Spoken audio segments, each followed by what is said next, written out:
Welcome to our podcast, Fuck the Diet Cycle, with myself, Laura Knight, and Abby Lodge. This is for you if you want to cut through the diet industry bullshit and finally end that cycle. Grab yourself a cuppa, get comfy, and let's dive straight in, shall we? Did you know that undereating can be just as detrimental as overeating? I did. How did you know? For everybody out there, so many people think that if you are overweight or problem with your weight, that you must be eating thousands and thousands and thousands of calories, because let's face it, calories in versus calories out. Yes. However, if you are under eating, you can actually be holding on to that whatever you are eating, because your body will naturally go into a starvation process. So if you are eating a sillily low amount of calories, your body is literally going to think it's starving. So anything that you are giving your body, doesn't matter how good or nutritious or whatever that you think that this silly amount of calories is, it's just going to hold on to it, and then all that's going to do is keep it and store it as fat, because it doesn't know when it's going to be fed again. And I think that this whole being scared of eating things comes from diet culture and naming classing foods as good or bad, or you eat a donut you get fat, you eat chocolate you get fat, crisps make you fat, whilst yes, they are not, as nutritionally valued as, a salad or whatever veg. Unless you eat a surplus amount of these things, they are not going to make you fat. But it makes people scared, because they just think, oh, I can't eat that, so I'd rather just not eat anything. And then your body is just like, fucking hell, I need food. I need fat, because essentially our body needs fat anyway to sustain our life. So whatever it's getting, it's just going to hold it as fat. 100%. So I am going to share with you a client story. I won't name her, but she has been on a weight loss program with me. So I obviously use one-to-one diet meal replacement products and go down that program. And she started off on a lower step, which essentially means she is actually on very low calories. However, being on that step put her body into a scientific state of ketosis. This is completely different to calorie counting. So while she was on that step, she was able to allow her body to go into ketosis, which means it starts using its own fat cells as energy, and that's how you lose weight. That's in a nutshell, obviously. I then got her to the point where it was time to start introducing back the food, reducing down her meal replacement, so that we can start getting a sustainable diet in place that she is able to follow and find that balanced meal plan forevermore. When I moved her on to calorie counting, so now we're out of ketosis, we're not using that scientific tool anymore, we're going into what goes into your body and what comes out of your body. So I put her on a set amount of calories alongside reduced amount of meal replacement products. And in her mind, she was like, okay, I know I've got this allowance, but I don't actually need to eat it.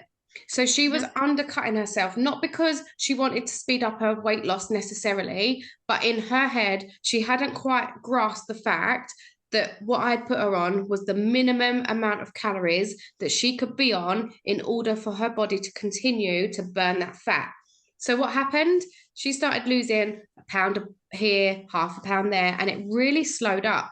And I said to her, right, I want a full meal plan for the entire week, because I knew that there's something wasn't quite right. Now, it might have been that we needed to up her protein. It could have been that her water was lacking. There could have been so many different options. But actually, what came back instantly on the first day was, oh my goodness, you are way under your calorie allowance and your body just doesn't know how to function.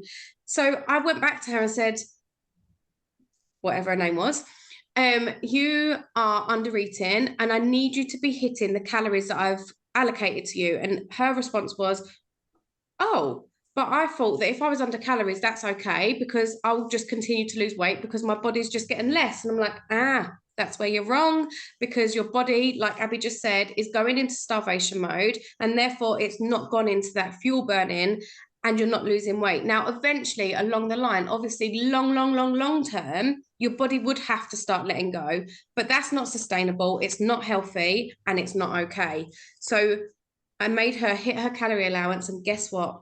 She stepped on those scales. She had a big loss and she actually reached her goal weight as well. So it was a bit of a celebration, and it clearly proved that she was under eating, and she couldn't believe it. She was like, you've told me to eat more calories, but now I've lost more weight. I've now hit my goal. Like, it's blown my mind.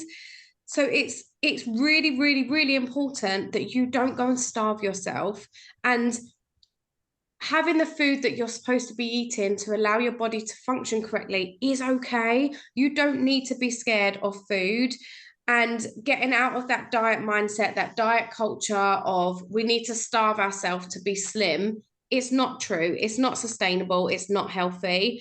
And I actually watched a little video the other day. The man had a cinnamon roll in one hand and a broccoli in the other.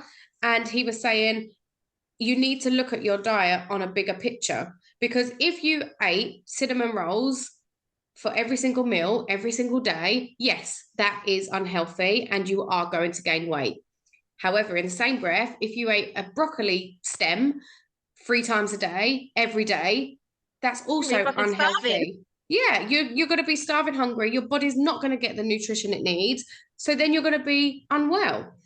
So what the message there is, you can have both things in a balanced and moderated way. And this is why understanding what you're putting into your system is so important. And it doesn't mean that you starve.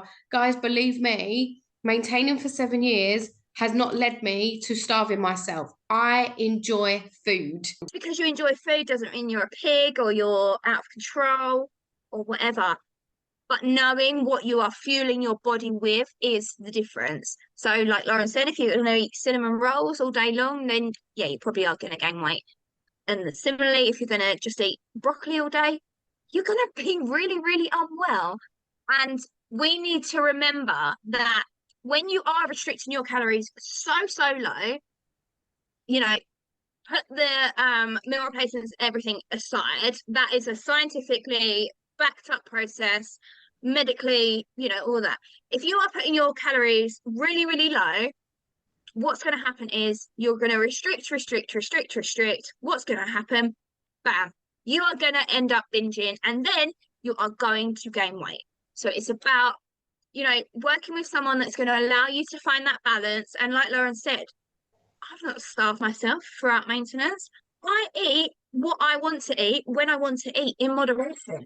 Doesn't mean I eat Domino's every single night, no. But if on the odd occasion we want Domino's, I'm going to get Domino's, because I have learned enough about my body and how it works and how to work out those calories in order to sustain and fuel my body. Yeah, and Abby just hit a nail on the head there. The meal replacement program, so the one-to-one diet, in those sachets, you have got a third of your recommended daily allowance of minerals and nutrients, and the makeup of that meal is sustainable enough for your body to survive. When you take those away and we start just looking at calorie counting, so for those of you that are just on a calorie counting journey, that's absolutely okay. But when you restrict yourself too far and you're not having a meal replacement that gives you what your body needs, you can't sustain it on such little food. And this is why we're saying, when you put those calories into your body, they need to be the calories that your body needs to be able to function on a day-to-day basis, allowing it to fat burn. If you are just reducing your calories down so much and it's not getting what it needs, it will not burn because it's scared of letting go. It's scared of becoming unwell. And basically, it's protecting you in the simplest possible way. So don't go and starve yourself. And how many people have we heard, Ab, over the time? I don't know how I've got this big because I don't actually eat a lot. And that's so true. But the chances are those small amounts of food that you're eating are very high in calories, high in fat, high in sugar. So it's our job to teach you that you can eat quite a lot of food for a little amount of calories, but they'll be nutritious and you'll enjoy it and you'll get so much more out of it. And again, this goes back to understanding what you're putting into your system and knowing what goes in can be burnt out. Thank you for listening. If you loved it, don't forget to press that subscribe button and the little bell so that you never miss a future episode. We will be back here with a new one on Sunday at 7 a.m. We'll see you there.